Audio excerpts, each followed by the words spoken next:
Hey guys, MinishCap1 here. Before I get this video started, I just want to say that I have invested in a new studio quality microphone, which will be coming in a few days, and that will drastically increase the audio quality of the videos that I make, and it will also give good audio quality, hopefully, to my stream, which I'm going to be starting to work on really hard soon. I've kind of stayed away from that, but that's another topic for another video.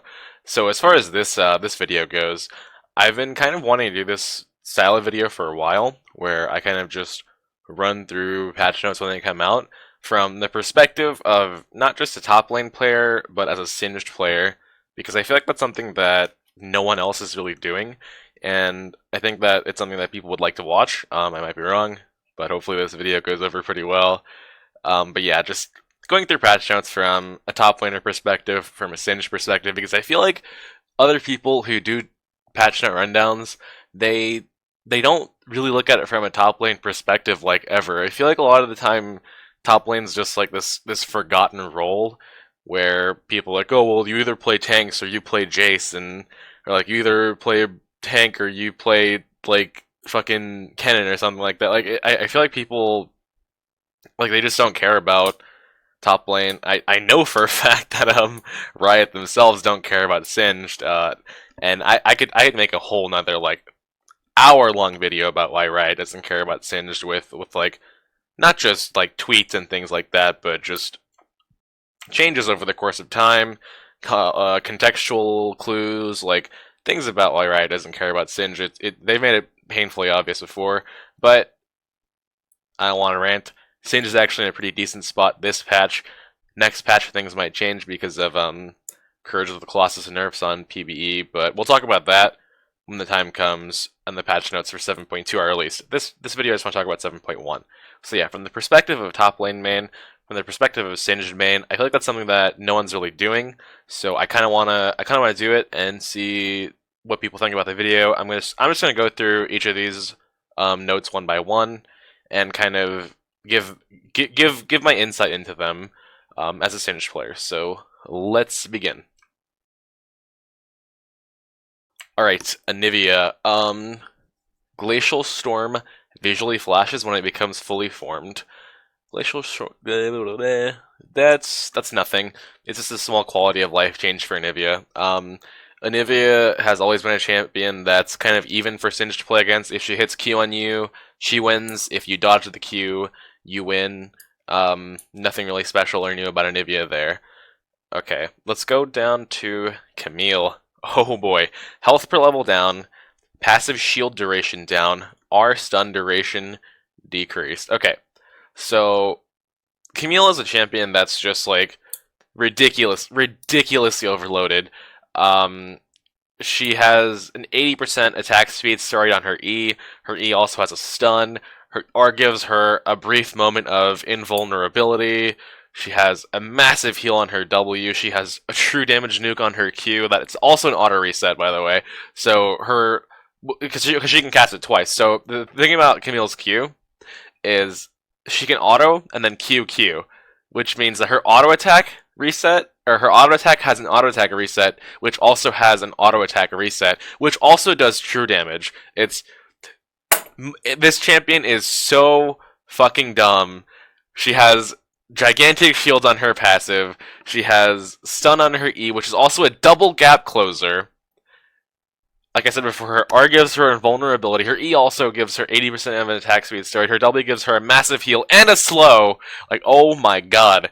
Right, what the hell are you thinking when you repeatedly make champions like this? Like, Camille, Poppy, Ryze, like all of these rework champion, like even like Gangplank at one point was like this, the rework Gangplank, and even like release or not release Jhin, but whenever they buffed Jhin, he was like really overloaded. I think Jhin is still kind of a little bit overloaded, but he's in a much more balanced state than something like Camille is or something like Poppy is. Like, oh my god. These new champions just have so much stuff in their kits. I cannot stand it sometimes. And the problem is either their numbers are are in a good spot and they're oppressively strong, or their numbers are overtuned and they're stupidly strong, or the champions' numbers are just nerfed to the point where like that's the only way to balance them is you just make their damage and like sustain and like all their number values so low that the fact that they have all this shit in their kits doesn't matter, which ends up just being a useless champion. Riot generally doesn't do that. They just like to keep making these champions that are like broken and just completely overloaded. Fuck Camille. So what they did here was they're taking her health growth down by 10, reducing her shield duration by 1 whole second. Actually, that's pretty good. So if you're ever fighting against Camille and she procs her shield on your poison, you'll only have to wait 1.5 seconds to all levels to start doing damage to her again. That's the problem with champions like Camille and Poppy, where their shields would last so long that they would just tank out like fucking a huge amount of the damage that you could do to them, and it wouldn't even matter like the value of the shield, because the way Poison Trail works is its damage over time ability, so the value of the shield is generally always going to be more than what Poison Trail can do in that specific amount of time, unless you're really fed. Hookshot, slightly increased radius where Camille will reveal herself if hookshotting your enemies. That doesn't matter. Are slight nerf. So basically, whenever Camille ults onto a target, it knocks them away with a slight stun. What this does is just reduces the duration of that, I suppose. I didn't even know that her ultimate also had a stun on top of it. I thought it just knocked people back without stunning them, and apparently it stunned them. Holy shit. This champion is gonna need more nerfs than just this. Like, yeah, these nerfs are like getting there, but they just put so much stuff in her kit. Like, she has the ability to do so many things, and as far as like she relates to Singe specifically, like he doesn't have like a huge amount of trouble with her. Like, he can fling her out of her ultimate late game. That actually makes him a halfway decent pick versus her, but she's just so strong as a champion. Like, she's gonna poop on like everybody, not just Singe. Like, she just shits on everything. Fuck Camille. Alright, moving on. Draven.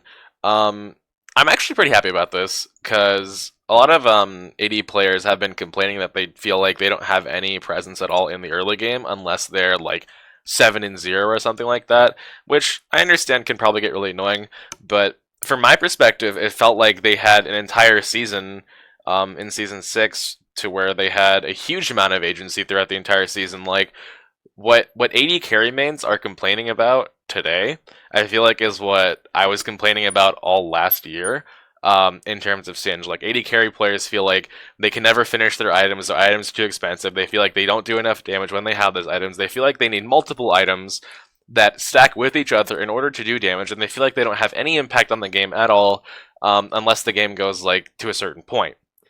That's exactly what I was complaining about last season, like almost the entire season. I was like always complaining that, you know, Ryze and Leandries is 3,200 gold each, and my items are so expensive. I feel like I can never affect the outcome of a game. I feel like I feel like my champion's useless because I have like no influence on anything. I can't do anything. Like, I feel like I just exist in this game as like a walking minion, and that's kind of how AD carry players feel now. But I think I personally, as far as AD carries go, I feel like a lot of that has to do with the fact that they had so much agency and game influence in Season 6 compared to now. If we think about Season 6, then immediately I think of the Youmuu's Ghostblade rushing / Black Cleaver rushing meta, with like Lucian going like Youmuu's Ghostblade and Black Cleaver and just running around the map at like 12 minutes, like insta-killing everybody. Like, it was a little ridiculous. Like, Jhin would do the same thing after he got Youmuu's. Like, pretty much every AD carry would just go Youmuu's besides Caitlyn, and they just run around and just dumpster everything. Even like MF like came back into the meta for a little bit because she was doing Black Cleaver like builds and shit like that. And now that AD carry builds are in more of a Season 5-ish state, I think it's a little bit more balanced because AD carries are playing to be more towards like late game scalers that have to be dominant in lane. So we're seeing a lot of like Caitlyn We're seeing a lot of Jhin again. Mostly those two, Caitlyn and Jhin, are the really big power picks right now, and we're not seeing as much like Lucian. We haven't seen Draven, and Draven hasn't been meta since like fucking season 4. Which is sad. I really like Draven. I think Draven's a great champion. Um, Draven in relation to Singed. So basically, Singed has always been pretty decent versus Draven because Draven doesn't have any natural escapes. If Draven can kill Singed before Singed can fling him, then Draven is playing well. If Draven cannot kill Singed before Singed gets the fling off, then generally Draven will die to Singed's team. You can always rush Thornmail versus a fed Draven, and he will kill himself pretty quickly.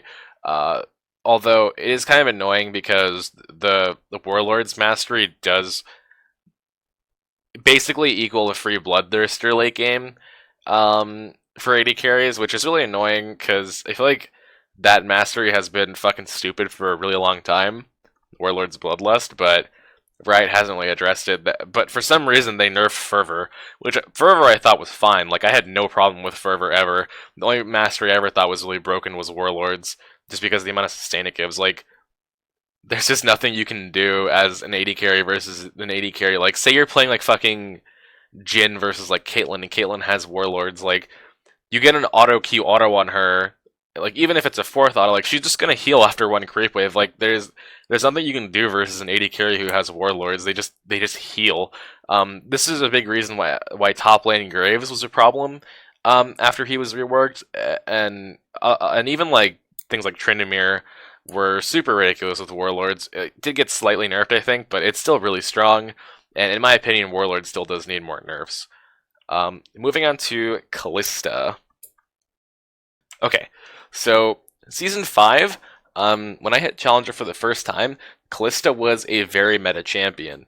I always had a lot of fun playing versus Kalista because a good Kalista player will make it very hard for Singed to get onto her, but once Singed does get onto a Kalista, like, there's not a whole lot she can do unless she can kill you, and she generally has a hard time killing champions that... Sorry, I just dropped my, I'm fidgeting right now, but, Kalista generally has a hard time killing tanky champions that have a lot of armor, because she's an attack speed based champion. Like, she needs to get a lot of spears into someone and then nuke them with that. But if she dies while she's getting those spears into someone because she can't get enough spears in them, or they have a Thornmail or something, then she dies.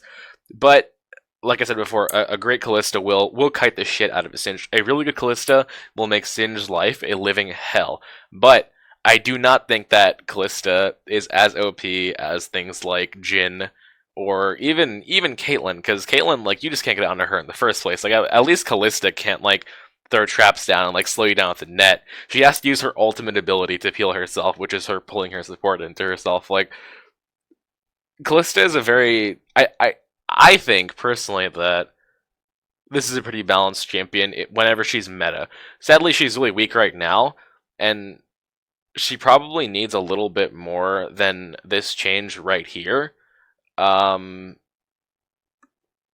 this change is basically her spears will stack infinitely until she rends, and then there's no reset. So it means that her mana won't go down while she's putting spears into people. Rend keeps stacking while it's on cooldown. Only requires 1 unit for its mana refund. Oh, no. Okay, I was wrong. So basically what this is that she can keep throwing spears and having them stack while it's on cooldown. Before, if she casted her E, the spears would get ripped out, and she'd have to start them back up from 0. But now the only thing that it's dependent on is the cooldown. The spears stay, I guess, until she like stops fighting or they leave combat or something like that. But I think that's actually a pretty decent change for Kalista. But she probably needs a little bit more than this to be meta again. It's just that whenever you put Kalista in the hands of a good player, she becomes really, really oppressive, to the point where it's a little crazy. Yeah, people who played back in Season 5, which I think is the majority of you, will definitely remember how annoying a good Kalista player can be. Alright, Karma. Karma, Mantrid W damage only ticks twice. Mantrid E shield lowered. Okay, so for a really long time, Karma has been like this super meta support who is really, really good at fucking over champions like Singed. She can slow up. She can slow down her enemies with Q, speed up her allies with her shield. She can root her enemies with her W, and her ultimate just makes each of those abilities a little bit stronger. Um, she's like basically the ultimate like kite disengage support. Like honestly, almost even better than Janna. I would say better than Janna too because Karma has access to the root as well as the Q slow, whereas Janna only has the Q tornado.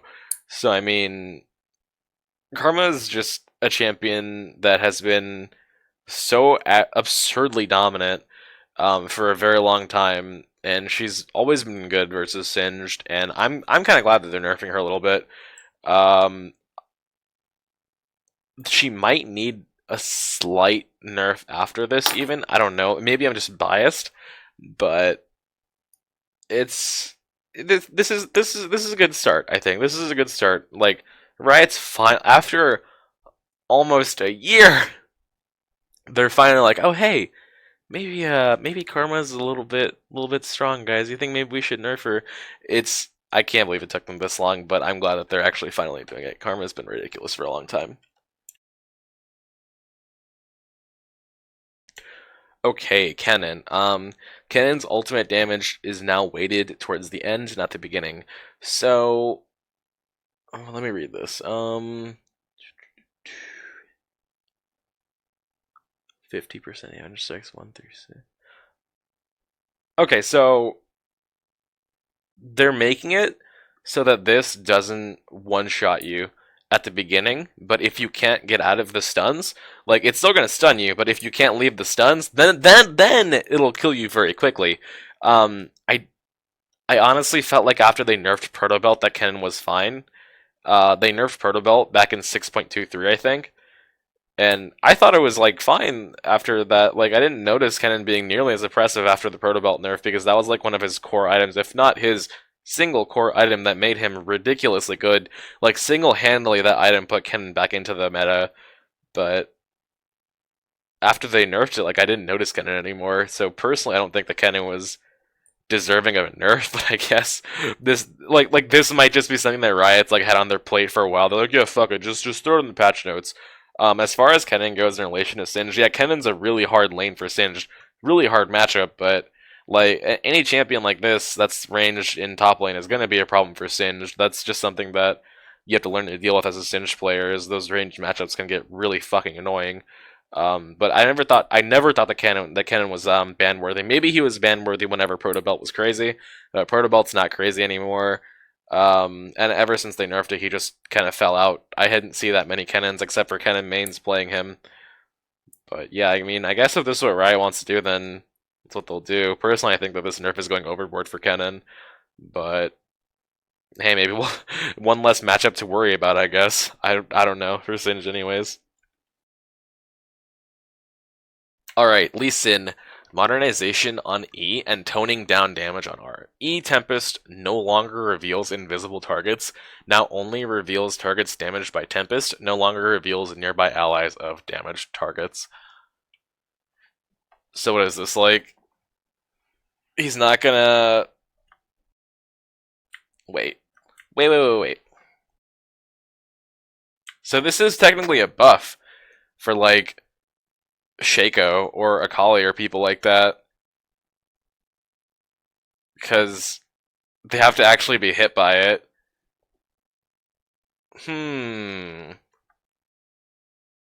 Well, that's interesting. Okay, well, this is like a double nerf to Lee Sin then. This might actually just push Lee Sin out of the meta. Because the thing that made Lee Sin really meta was that after he got to level 6, like, his pre-6 ganks were really strong, right? But after he got to level 6, he would just RQQ and pretty much instantly kill something with Thunderlords. Taking off 150 damage at level 16, 50 damage at level 1, 100 damage at level 2. level 2 ultimate, level 1 and level 2 ultimate, I mean, anyways. That's pretty big. It's gonna definitely take a lot of his early kill pressure down, which is what helps him like single-handedly carry games. He just like walks up to a fucking late game AD carry RQQ and they're dead. Walks up to like a mid laner's RQQ and they're dead. Pretty much anybody. Singe has never like, I don't know. Me as a Syndra player, I never really thought that Lee Sin was that ridiculous. Cause like as a champion, I'm like, oh, whoops, sorry about that. As a champion, like Singe is tank-ish. He's not. Singe isn't a tank, but he has like some tankiness. Oh, excuse me. Singed as a champion has some tankiness, but never really noticed a problem with Lee Sin. For Sin, sure, Lee Sin has all that mobility bullshit, but Lee Sin falls off really fucking hard, or at least used to fall off hard. Maybe not so much now that, maybe not so much before, because of his ability to just one-shot squishies, but he doesn't have that anymore after this patch, I don't think, so he's going to start falling off again. People are going to pick him less. I think Lee Sin's probably going to fall out of meta after this patch. But yeah, I've never had a problem with him as Singed. I've never thought that Lee Sin was a huge issue to deal with in top lane. Alright, Lucian. This makes it kind of nervous. They're making Lucian's passive, the 2 double autos after he casts a spell, do more damage at early levels, and the scaling on his Q is increased. It's going to do more base damage after level 1. So level 2, 3, 4, 5, it's going to do more base damage. That makes me kind of nervous because a good Lucian player is really fucking good at kiting. A good Lucian player will have a really good uptime on his E ability. They'll be dashing around everywhere. They'll be like fucking nuking people with their passive and autos and Qs. Hard for Sin to get onto because of Lucian's innate mobility, and if Lucian's fed, then he can pretty much just chase down Sin with his stupid Lucian culling ultimate and just kill him from a distance.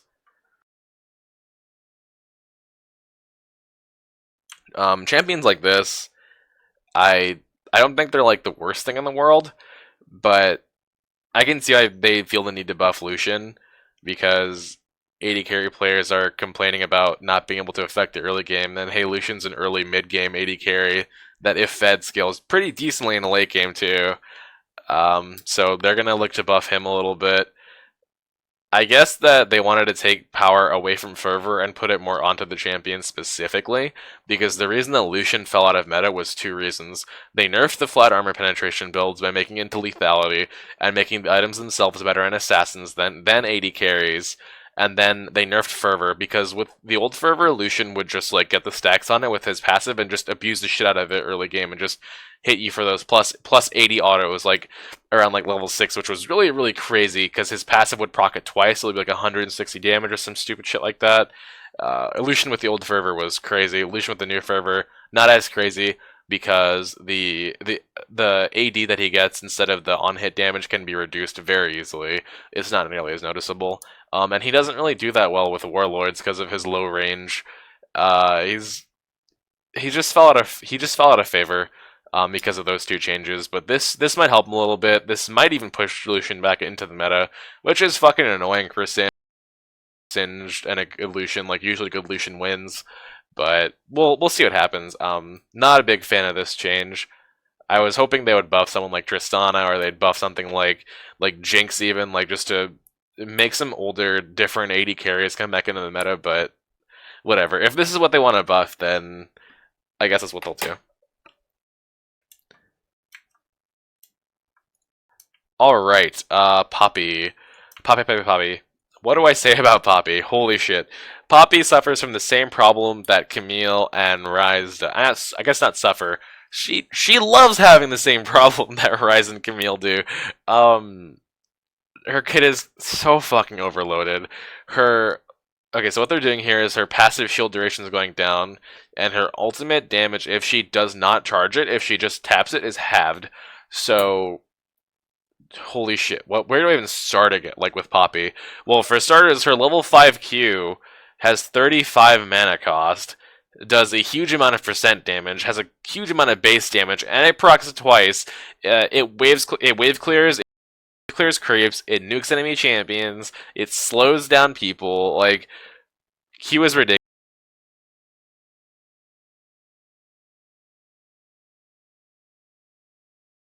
Magic damage on hit, and if she picks up the stupid thing, or if she last hit the unit, she gets a giant ass shield that scales off her max HP.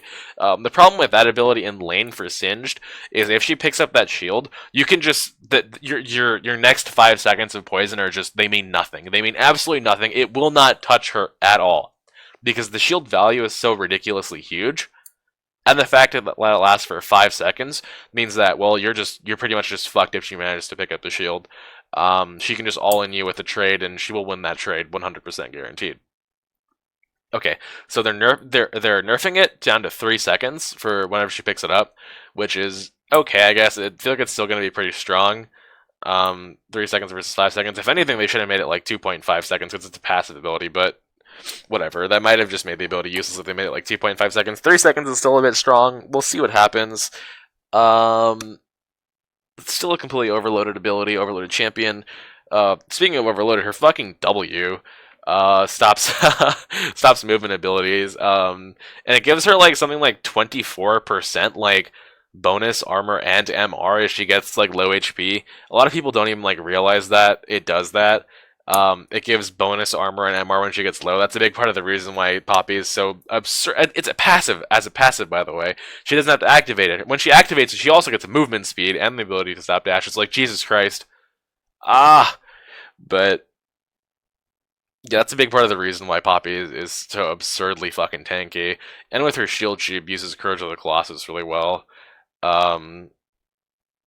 Her E is that gap closing stun, which does double damage and stuns if you put the enemy on a wall, which lets her hit both procs of her Q. And if she hits that, she then proceeds to use her R to knock them into the air, stun them again, and Q them again. And generally, it's an insta kill on an AD carry. If she has Sunfire, Frozen Gauntlet, it's an insta kill almost every time on any champion that has like 2,000 or less health, which is with no resist, which is always going to be the AD carry. So this is going to do a lot less damage with a lot less base damage with a lower ratio, without charging it, which means that she's going to be losing kill potential from a all-inning and AD carry like that, because her shield's going to last a shorter time, which means she's more prone to getting bursted down, and her ult is going to do less damage, which means she has less damage overall in her combo. Basically, that just means that this is going to hurt Poppy for sure. I don't know if it'll push her out of top lane, just because her kit is, like I said, it's that overloaded. Can beat her in a 1v1. Even like teams, like sometimes they pick Trundle to outscale her and outpush her, but even then she can just like ignore the Trundle late game and just farm the wave and then like run away and like go team fight. It's stupid. Poppy's stupid.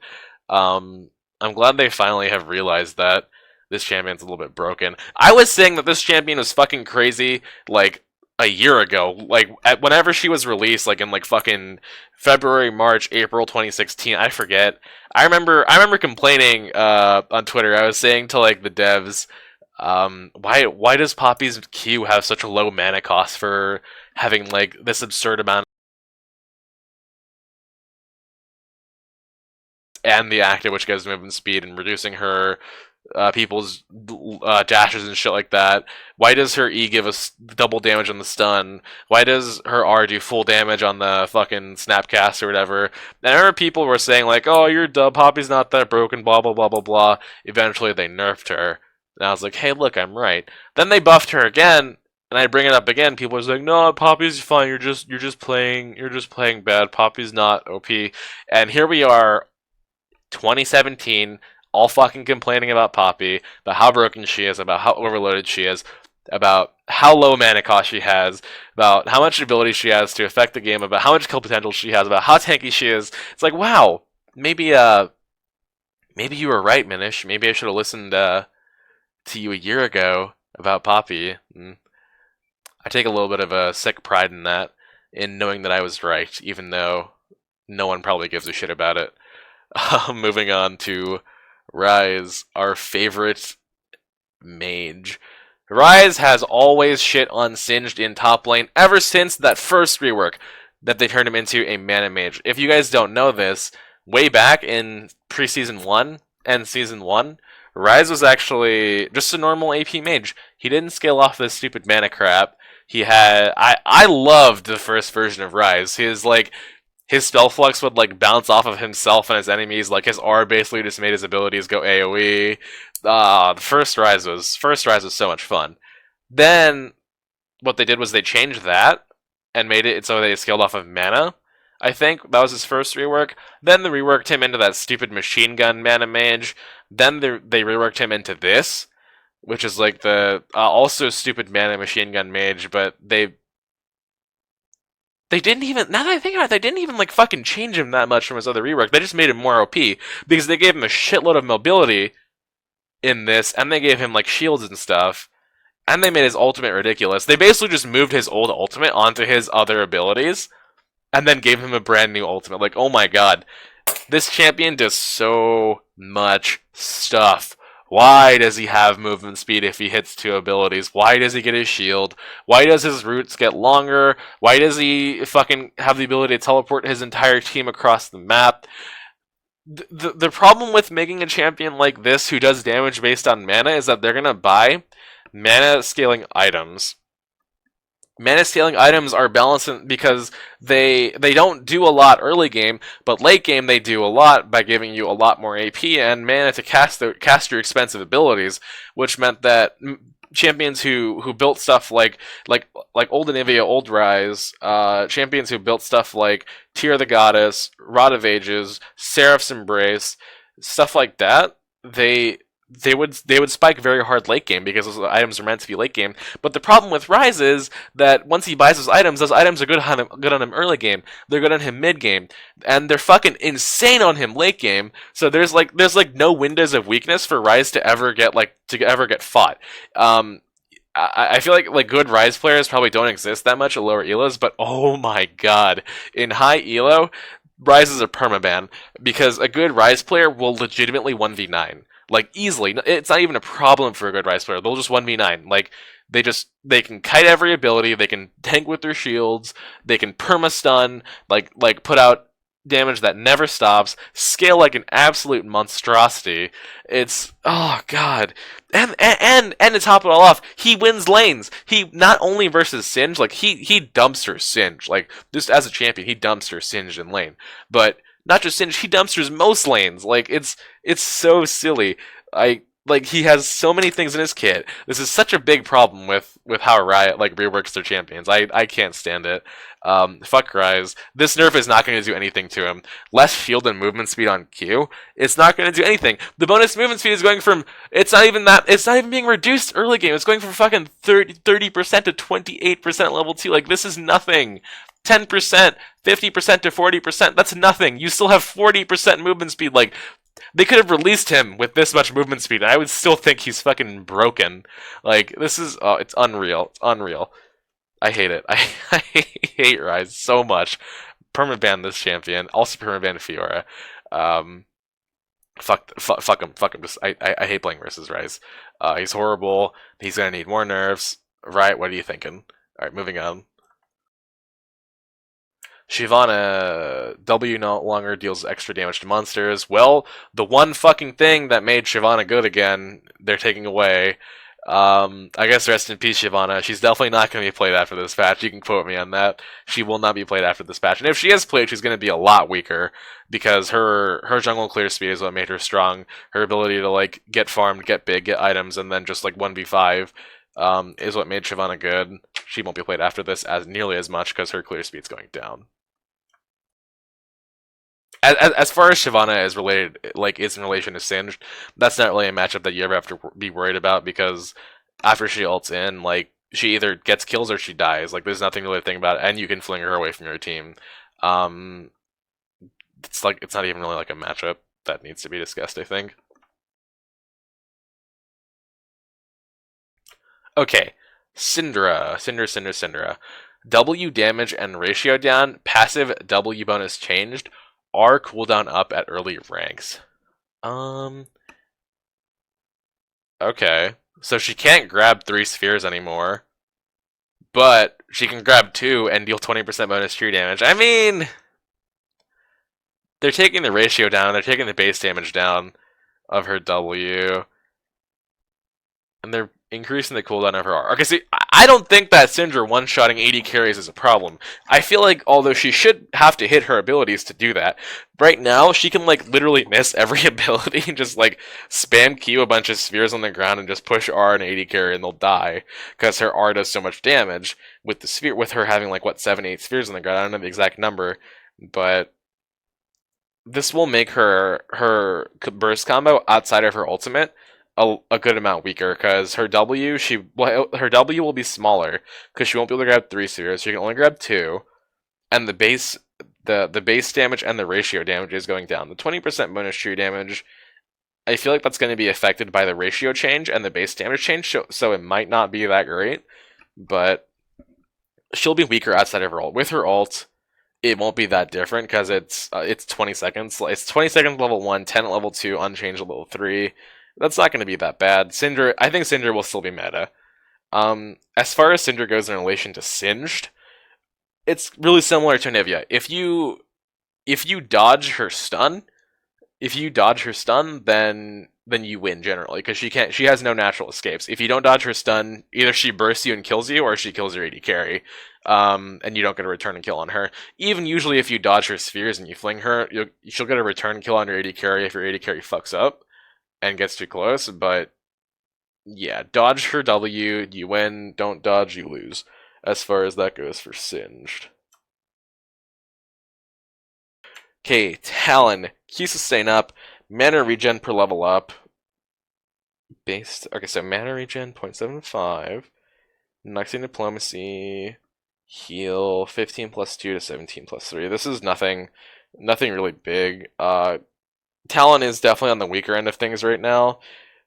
I wish I had more experience playing versus Talon, but no one fucking plays him except like fucking Scrum and Scara. Like, no one plays him. Like, I'm like impartial to the matchup, because whenever you play Singed mid versus like any melee AD, Singed generally wins the lane, because Singed has always been decent versus melee ADs, unless it's Fiora. Fuck Fiora, fuck Fiora, fuck Fiora, fuck Fiora. Any melee AD champion besides Fiora, generally Singed has always been okay against. Olaf is a bit of an exception too, because of his also bullshit true damage, but yeah, you don't play those champions in mid lane. Whenever you play Singed mid, you generally pick it into stuff like Talon, you pick it into stuff like Fizz, you pick it into stuff like Yasuo, you pick it into stuff like Zed. You pick Singed mid into melee champions that he can that he can't take free harass from, that he can have kill potential on, that have a hard time wave clearing, and that he can abuse with Zz'Rot. So yeah. Talon, I'm impartial to. This will help him a little bit, but I don't think it's going to make him meta or anything. I wouldn't worry about this matchup that much in the coming weeks. Elementalist Lux VFX, what is this? They're just making it so you can see her shit. Elementalist Lux stuff is really hard to see. This is going to make it easier to see. Okay, that's cool. Okay, Zz'Rot Portal. This is the big change of this patch, I think. Zz'Rot Portal, especially for Syndra, this is a big change. Portal cooldown and duration reduced. Void spawn health scaling down and decay rate up. Void spawn structure damage up. So they don't want you to be able to, like, basically void spawns are going to go half as far as they used to, but they're going to do 4 times as much damage to structures. They want this to be a sieging item. They want it to be a split pushing item. What they don't want is for you to be able to just put Zz'Rot down in a lane and forget about it and just have it like slowly poke the enemy towers. They want Zz'Rot to fuck up some towers, right? But they also want you to have to take a risk in order to do that. So Zz'Rot as a first item, ever since 6.24, even 6.23, I've kind of been shying away from. I haven't been building Zz'Rot as much, because I felt like the other items have become a lot better now. But this specific change to Zz'Rot means that you're going to be able to take outer turrets so fucking fast, especially that mid outer turret. What you're going to do, and this is what I'm going to do anyways, I'm just going to buy a Zz'Rot, put it in mid lane, behind the first mid lane tower, and it's going to just shred. It's going to shred that enemy mid lane tower so fast, and then just go put it back top lane, shred that outer tower, put it bot lane, shred that outer tower. All of a sudden, you've got 3 outer towers down. The problem with the change, however, is it's going to be worse as a defensive item. Zz'Rot's not going to be as good of a defensive item anymore. You won't be able to put it behind your tower to help clear creeps because, one, the creeps are going to be weaker health-wise, or the void spawns are going to be weaker health-wise, and two, they're only going to go half as far. So the wave is going to be closer to your tower by the time it actually meets the void spawns, and that means that you have to go back to your lane sooner and sooner and sooner to help clear the wave. So as a defensive item, it's going to be weaker, but as an offensive item, as an offensive Zz'Rot, which Singed loves offensive Zz'Rots, this is going to be a pretty good change. I'm pretty excited about this Zz'Rot change. I might start playing it again, even though I've stopped playing it. If you guys have been doing Ankan's Ruby Sightstone Zz'Rot build, he's probably having like a wet dream over this change right now because of the cooldown reduction, meaning he's gonna have like 90-second Zz'Rot Portal cooldowns with his Ruby Sightstone build. Personally, I think it's a great build, but I just don't play it because I think it's boring. But it is a great build. He made a video about it. If you want to check it out, just look up Ankan Ruby Sightstone Zz'Rot Singed build or something like that. I don't know. You'll find it. It's on YouTube somewhere. But yeah, it's gonna be. I want to say it's a neutral change. It's not even neutral. Like honestly, if anything, this might even be a bit of a buff because Singed has always, or at least the way I've played Singed, I've always used Zz'Rot to take the outer turrets first. And that was the main reason I bought it for. Other than like having the defensive stats to survive hard lanes, like using this to take outer turrets has always kind of been the go-to. So this might even be a good change. Well, I'm leaning towards saying it's a good change, but we'll find out whenever the patch comes out. Leaving jungle. What is this? Okay.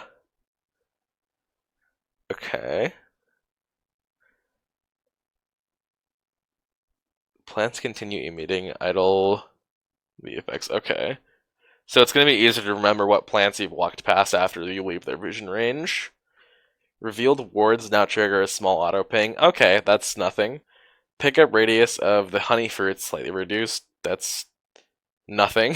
I mean, blast cone can now be affected by allied blast cone. That's okay. None of this matters. Jungling experience. Oh my fucking god. Junglers have been so strong for so long, ever since the mid-season patch in Season 6. Junglers have been fucking ridiculous. Nidalee and Graves were ridiculous all of Season 6. But, I feel like this is fair. Basically, all this is doing is it's making it about 15 to 20 seconds slower for junglers to get to level 4. Which means if the jungler goes for a level 3 gank and the gank fails, they're essentially pretty fucked. It's taking away a lot of early game power that junglers have, and it's making it so that they don't have as many free opportunities to just fucking fail a gank and then still being like the early mid game gods that every jungler is. While also a lot of them still scale in the late game, like Kha'Zix scales in the late game, so does Graves, but Vanguard, I don't want to talk about it. Yeah, the problem with jungle is that the junglers just get so over leveled. They hit level 6 while other lanes are they hit level 6 while bot lane's level 4, then they just go and tower dive bot lane and like get a free double kill, take the tower. Like it's ridiculous. And this is gonna cut back on that quite a bit.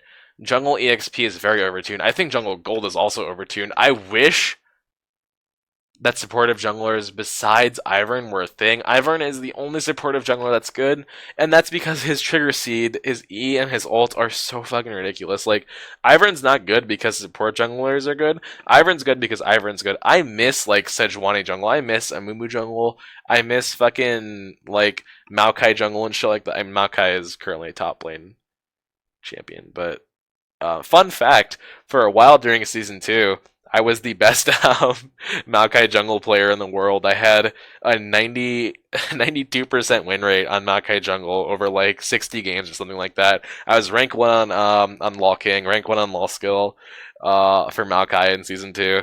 That doesn't matter. Yeah, jungle experience in gold is way too high, and hopefully this will cut back on that and stop some of their early game dominance, because that's also part of why bot lane feels so subjugated, is because they're level 4 while jungle is level 6 and they just get fucked. But yeah. Moving on. Twisted Tree Line. I actually got the Challenger in Season 5 on 3s, but my knowledge of 3s since then is basically nothing, so I don't have any good input to give to this. I'll probably end up playing more 3s as this season, or even just starting playing 3s as this season goes on, because I did not get Challenger 3s last season, but I want to get Challenger 3s again this season, because I actually do like playing 3s a lot. I think 3s are fun. They're really like communication oriented. I play 3s with friends. Really fun. Met some really good people playing 3s in Season 5. But, yeah, I'm not up to date, so I can't comment on this stuff right here. League client update. I don't give a shit about the League client update. No one gives a shit about the League client update. Just fix it. No one cares about this. Heal off update. No one cares. Bug fixes. No one cares. Skins. No one cares. Snowdown. No one cares. Okay. So hopefully you guys enjoyed this video. Personally, I'm the most excited about Zz'Rot, but outside of that, we'll see what happens. Like, comment, and subscribe. I appreciate that, and I'll see you guys later. Bye.